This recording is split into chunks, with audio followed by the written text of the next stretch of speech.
Hello, good morning बच्चों। कैसे हैं? पढ़ाई आपकी जो है अब वो समय आ गया है जब आपको थोड़ा सा टाइम और बढ़ाना होगा अपनी जो पढ़ाई को आप दे रहे हैं, अगर आप अपने फील्ड में सक्सेस होना चाहते हैं। और बाकी फिर हम आपकी पूरी हेल्प के लिए सदैव मौजूद हैं। तो बच्चों, आज हम एक ऐसा टॉपिक पढ़ने वाले हैं जो वर्तमान परिदृश्य को देखते हुए बहुत ज़्यादा इम्पोर्टेंट है।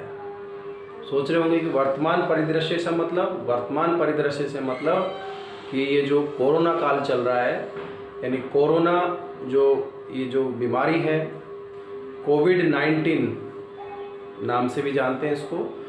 तो ये किसके कारण होती है? सबको पता है, एक वायरस के कारण होती है।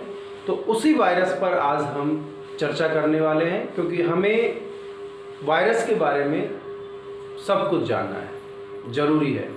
यानी जिस वायरस ने आज हमारी पूरी लाइफ को एक तरह से चेंज कर दिया है, तो उस वायरस के बारे में हम विस्तार से पढ़ेंगे। तो ध्यान से वीडियो को देखते रहिए। तो सबसे पहले हमारा जो टॉपिक है वो हम लिखते हैं विषाणु।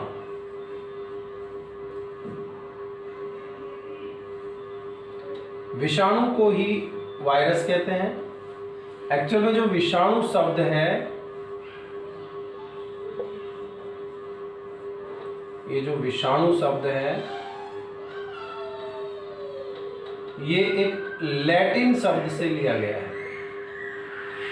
किससे लिया गया है? ये एक लैटिन शब्द से लिया गया है। लैटिन जो शब्द होता है वो होता है वायरस।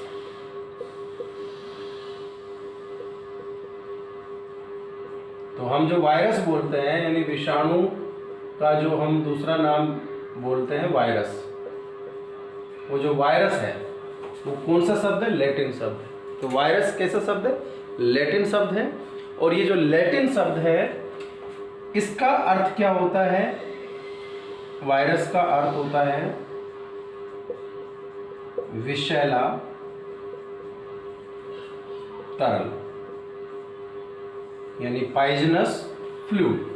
तो एक विषैला तरल जो है वो होता है वायरस, और उसी को हम विषाणु कहते हैं। तो विषाणु का अर्थ आपको पता लग गया होगा। विषाणु का वास्तव में अर्थ क्या होता है? विषाणु लैटिन भाषा के वायरस से लिया गया है, जिसका अर्थ होता है विषैला तरल। ये जो विषाणु है, इसकी सबसे पहले जो खोज की थी वो एक वैज्ञानिक ने की थी, डी इवानोव्स्की।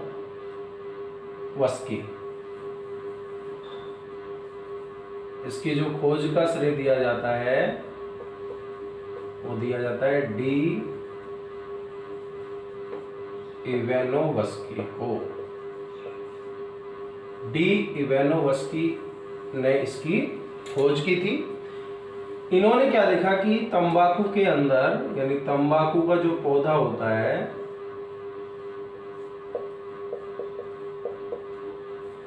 तंबाकू के पौधे के अंदर एक रोग लगता है, यानी उसके पौधे में उसकी पत्तियां जो हैं वो एक तरह से मुरझा जाती हैं, ठीक है, अंदर की तरफ सिकुड़ जाती हैं। तो तंबाकू के पौधे में एक रोग पाया जाता है, जिस रोग का नाम था तंबाकू मोजेक रोग। क्या नाम रखा? मोजेक अवस्था में आ जाती है इसकी पत्तियां। तो तंबाकू के पौधे में एक रोग पाया जाता है। कौन सा रोग? तंबाकू मोजेक रोग। और इस रोग का कारण इन्होंने बताया एक वायरस, जिसका नाम था तंबाकू मोजेक वायरस, यानी कि TMV। तो सबसे पहले जो वायरस की खोज की वो किसने की? डी इवानोव्स्की ने की। कहां से की? तंबाकू के पौधे से की। कौन सा रोग उत्पन्न करता है तंबाकू के पौधे में वायरस? तंबाकू मोजेक रोग। और इस वायरस का नाम क्या था? तंबाकू मोजेक वायरस, यानी TMV। तो सबसे पहले खोजा जाने वाला वायरस कौन सा है? TMV। और हाँ, इसके बारे में एक बात और बता देते हैं आपको। ये TMV जो है ये सबसे बड़ा वायरस है। सबसे बड़ा वायरस कौन सा होता है? TMV। किसने खोजा? डी इवेनोवस की। लेकिन इसको बाहर निकालकर क्रिस्टल की फॉर्म में, यानी दानेदार फॉर्म, जैसे चीनी के दाने होते हैं, क्रिस्टल है, पाउडर की फॉर्म में इसको प्राप्त किया। यानी कि इस टीएमवी को, ये जो टीएमवी था, इस टीएमवी का क्रिस्टलीकरण, क्रिस्टल फॉर्म में इसको प्राप्त करने का श्रेय दिया जाता है स्टैनली को। यानी इसका क्रिस्टलीकरण किसने किया? स्टैनली ने किया। किसका? टीएमवी का। इसको खोजा तो किसने? डी इवेनोवस्की ने, लेकिन इसको प्राप्त करके इसको क्रिस्टल फॉर्म में किसने प्राप्त किया? स्टैनली ने प्राप्त किया। ये जो वायरस है, वायरस के संबंध में एक वैज्ञानिक थे जिनका नाम था बेजेरिंग। इन्होंने एक बुक लिखी, कॉन्टेगियम वाइवम फ्लूइडम। ये बुक लिखी किन्होंने? बेजेरिंग ने। ठीक है, किसके संदर्भ में? विषाणुओं के संदर्भ में ये बुक लिखी बेजेरिंग ने, कॉन्टेगियम वाइवम फ्लूइडम। तो यहाँ से हमने कुछ चीज़ें जानी कि सबसे पहले विषाणु जो है वो किस भाषा का शब्द है? वायरस से लिया गया है, लैटिन भाषा का शब्द है, और इसका अर्थ होता है विषैला तरल। खोज का श्रेय डी इवेनोवस्की को दिया जाता है। तंबाकू के पौधे से खोजा गया। तंबाकू मोज़ेक रोग उत्पन्न करता है ये, और तंबाकू मोज़ेक रोग जो है वो तब टीएमवी वायरस के कारण होता है। सबसे बड़ा वायरस है। इसको क्रिस्टल के फॉर्म में किसने प्राप्त किया? स्टैनली ने। और बेजेरिक ने इसके बारे में विस्तृत अध्ययन करके कॉन्टेगियम वाइवम फ्लूइडम नामक पुस्तक लिखी। विषाणु जो है, विषाणुओं के अध्ययन को कहते हैं वायरोलॉजी, विषाणु विज्ञान। तो अभी आपने देखा होगा कि जो ये कोविड-19, ठीक है, कोरोना जो वायरस है, ये चीन की वुहान शहर में जो एक लैब है, जो इंस्टीट्यूट है वायरोलॉजी, वहाँ से ये रिलीज हुआ। यानी वायरोलॉजी, आप जितने भी वायरस से रिलेटेड इंस्टीट्यूट पढ़ेंगे उनमें वायरोलॉजी लिखा होता है। यानी वहाँ पर वायरस पर विस्तृत और गहन अध्ययन किया जाता है और उनकी संरचना को पढ़ा जाता है। तो अभी जो ये वैक्सीन बनाई जा रही है, वैक्सीन बनाने के भी आपने देखा होगा, आप सोच रहे होंगे कि इतने दिन हो गए वैक्सीन क्यों नहीं आ रही है, वैक्सीन क्यों नहीं आ रही है। वैक्सीन बनाने का पूरा प्रोटोकॉल होता है, जिसमें सबसे पहले चरण में वैक्सीन की संरचना को पहचाना जाता है। क्योंकि वायरस जो होते हैं ये ज़्यादा खतरनाक क्यों होते हैं? क्योंकि ये अपनी संरचना में बदलाव करते रहते हैं। तो इनकी संरचना को गहन अध्ययन करके पढ़ा जाता है। फिर इनके जो सूक्ष्म रूप में इनसे टीके बनाए जाते हैं, उनका ट्रायल होता है, उनका प्रभाव देखा जाता है मानव शरीर पर, उससे पहले दूसरे जानवरों पर। और जब वो पूरी तरह से सुरक्षित होता है, अच्छे आउटपुट आते हैं, एंटीबॉडी शरीर में बन रहे होते हैं, तो उसको फिर अपन वैक्सीन के रूप में लॉन्च करते हैं। तो इसमें पूरा अगर अपन कम से कम देखें तो कम से कम इसमें 1 साल का समय लगता है।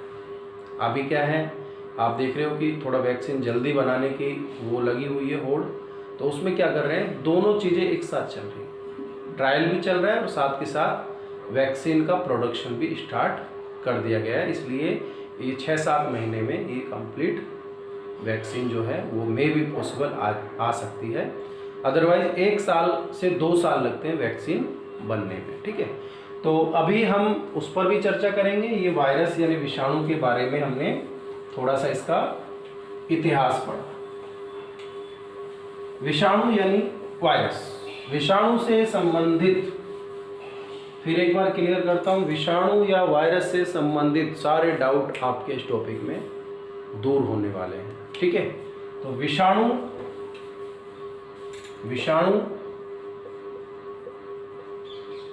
यानी वायरस। विषाणु यानी वायरस जो है, इसकी एक सबसे बड़ी खासियत है और जो हमारे लिए सबसे ज्यादा खतरनाक है, क्या? इसे हम कहते हैं सजीव व निर्जीव के बीच की योजक कड़ी।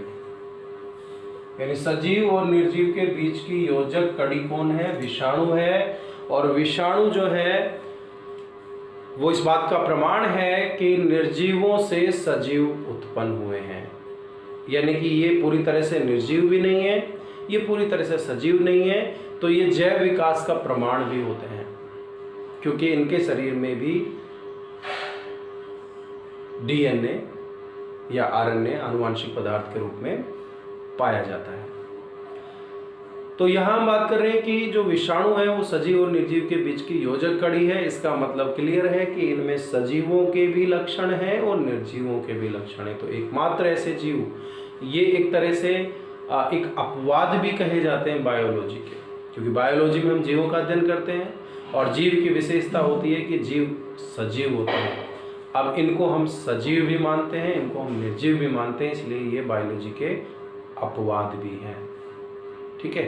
कोशिका सिद्धांत के भी अपवाद हैं। कोशिका सिद्धांत कहता है कि प्रत्येक जीव का शरीर कोशिका से मिलकर बना होता है और विषाणु सजीवों के लक्षण भी रखता है, लेकिन इसमें कोई कोशिकीय संरचना नहीं पाई जाती, इसलिए ये कोशिका सिद्धांत का भी अपवाद है।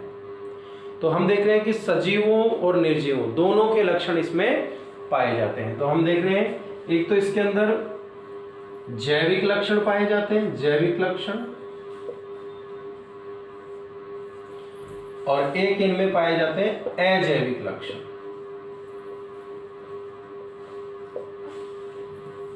ठीक है। तो सजीवों और निर्जीवों,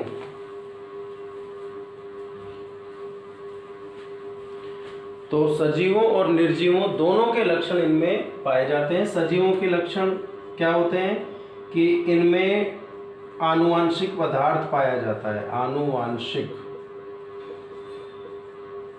पदार्थ, यानी डीएनए या आरएनए पाया जाता है इनमें।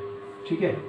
दूसरा, इनमें उत्परिवर्तन पाया जाता है। उत्परिवर्तन यानी अचानक इनमें डीएनए में बदलाव होता है, हमें आप बात की अपनी संरचना बदल लेते हैं, वो भी उत्परिवर्तन का ही प्रकार है। इनमें प्रतिजनी विशिष्टता पाई जाती है। प्रतिजनी विशिष्टता का मतलब है कि ये प्रतिजन की तरह कार्य करते हैं और हर एक विषाणु एक विशिष्ट प्रकार का रोग शरीर में उत्पन्न कर सकता है, यानी सबकी संरचनाएं अलग होती है। HIV का विषाणु अलग है, रेबीज का विषाणु अलग है, और ये कोरोना कोविड-19 जो है ये इनसे अलग है, लेकिन है विषाणु, यानी प्रतिजनी विशिष्टता दिखाते हैं। ठीक है। ये सजीव के शरीर के अंदर, यानी सजीव के अंदर जब प्रवेश कर जाते हैं तो इनमें प्रवर्धन यानी कि प्रजनन, ये प्रजनन करते हैं कहाँ? सजीव के शरीर के अंदर।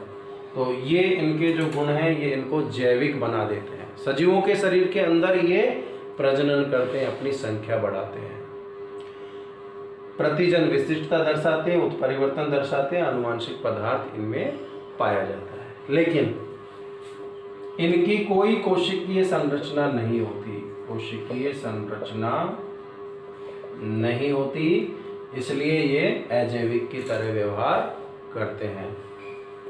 सजीव के शरीर से बाहर, ये तो है सजीव के शरीर के अंदर, और ये है सजीव के शरीर के बाहर, ये निष्क्रिय होते हैं।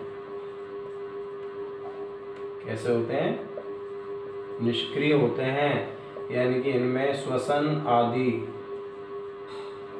जैविक क्रियाएं नहीं होती।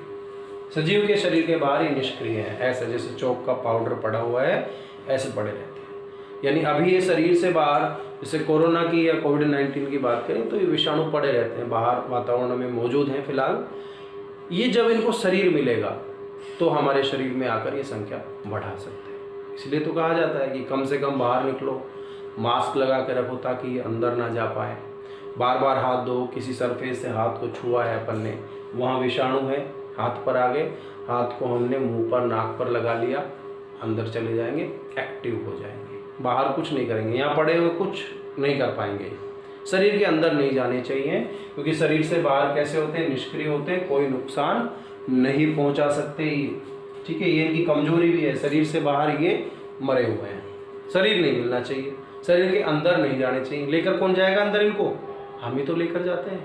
सेफ्टी रखो, सावधानी रखो, हाथ धोते रहो, ठीक है। कोशिकीय संरचना नहीं होती सजीव के शरीर के बाहर, निष्क्रिय होते हैं, इनमें उपापचयी क्रियाएं नहीं होती, यानी जो श्वसन है, पाचन है, उत्सर्जन है, ये क्रियाएं इनमें नहीं होती जो इनको निर्जीव बनाते हैं। इनके अंदर प्राय एंजाइम्स नहीं होते। अगर हम वायरस HIV वाले वायरस को छोड़ दें तो एंजाइम नहीं होते। HIV में एक एंजाइम होता है जिसको रिवर्स ट्रांसक्रिप्टेज कहते हैं, जो RNA से DNA बना सकता है, ठीक है। तो प्राय इनके अंदर एंजाइम्स नहीं होते हैं, शरीर से बाहर प्राय ये निष्क्रिय होते हैं। और हाँ, अभी हमने देखा था कि इनका क्रिस्टलीकरण भी किया जा सकता है, यानी इनको दानेदार अवस्था में भी प्राप्त किया जा सकता है, शुष्क अवस्था में प्राप्त किया जा सकता है। क्या किसी सजीव को ऐसी अवस्था में प्राप्त किया जा सकता है? नहीं किया जा सकता। तो इस तरह से हमने देखा कि ये जैविक लक्षण भी रखते हैं और जैविक लक्षण भी रखते हैं, इसलिए इनको सजीव और निर्जीव के बीच की योजक कड़ी, संयोजी कड़ी कहते हैं। विषाणुओं के बारे में और भी हम बात करेंगे आगे, और भी चर्चा करेंगे। तब तक ये जो चीज़ें आपको जानकारी दी गई हैं इनको अच्छी तरह से कंठस्थ कर लें, राइट डाउन कर लें, लगातार अपनी पढ़ाई को जारी रखिए, घर में सुरक्षित रहते हुए। Be safe, stay home.